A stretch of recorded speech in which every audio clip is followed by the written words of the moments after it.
আজ আমি চলে এসেছি কলকাতার বুকে লুকিয়ে থাকা এক টুকরো ইতিহাস, বাঙালি সংস্কৃতির পীঠস্থান জোড়াসাঁকো ঠাকুরবাড়ি।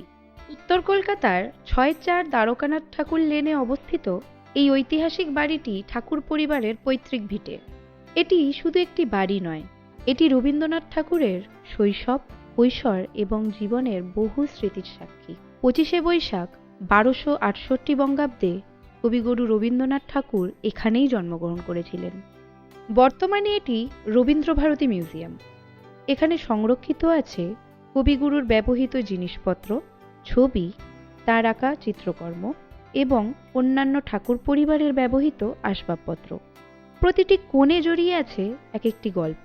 জোড়াসাঁকোর এই বাড়ি একসময় জ্ঞান, বিজ্ঞান, শিল্প, সাহিত্য ও নাট্যচর্চার কেন্দ্র ছিল।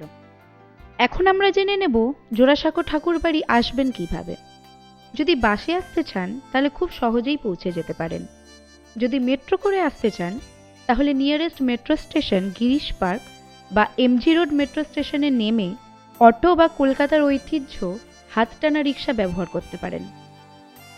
এই মিউজিয়ামটি মঙ্গলবার থেকে রবিবার সকাল ১০টা থেকে বিকেল ৫টা পর্যন্ত খোলা থাকে এবং সোমবার সম্পূর্ণ বন্ধ থাকে। মিউজিয়ামটির এন্ট্রি ফি হল মাথাপিছু ৫০ টাকা, স্টুডেন্টদের জন্য মাথাপিছু ১০ টাকা। মিউজিয়ামের ভিতরে ভিডিওগ্রাফি অ্যালাউড নয়, তবে ফটোগ্রাফি করতে পারেন। ফটোগ্রাফির জন্য এক্সট্রা ৫০ টাকা দিয়ে একটি টিকিট কেটে নিতে হয়।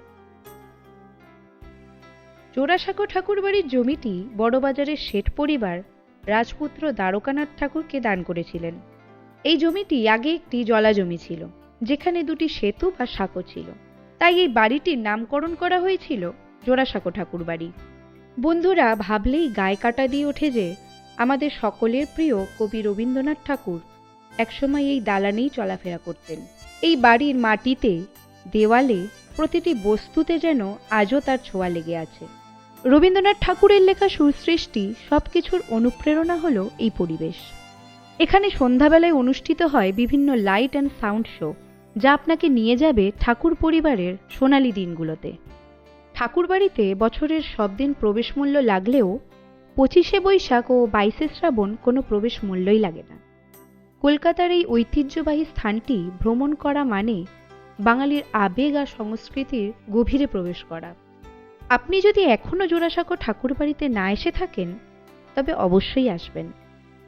ভাবলেও অবাক লাগে, এই বাড়িটিতে রয়েছে প্রায় ৭০০টি ঘর, কিন্তু জনসাধারণের জন্য ১০০ থেকে ১৫০টি ঘর খোলা থাকে। এছাড়াও ঠাকুরবাড়িতে আমরা দেখতে পারি রবীন্দ্রনাথ ঠাকুরের ব্যবহৃত সেই বিখ্যাত গাড়িটি, যাতে চেপে রবীন্দ্রনাথ ঠাকুর একসময় কলকাতার বিভিন্ন স্থানে ঘুরে বেরিয়েছিলেন। ভিডিওটি ভালো লাগলে শেয়ার এবং সাবস্ক্রাইব করতে ভুলবেন না। দেখা হচ্ছে পরের ভিডিওতে।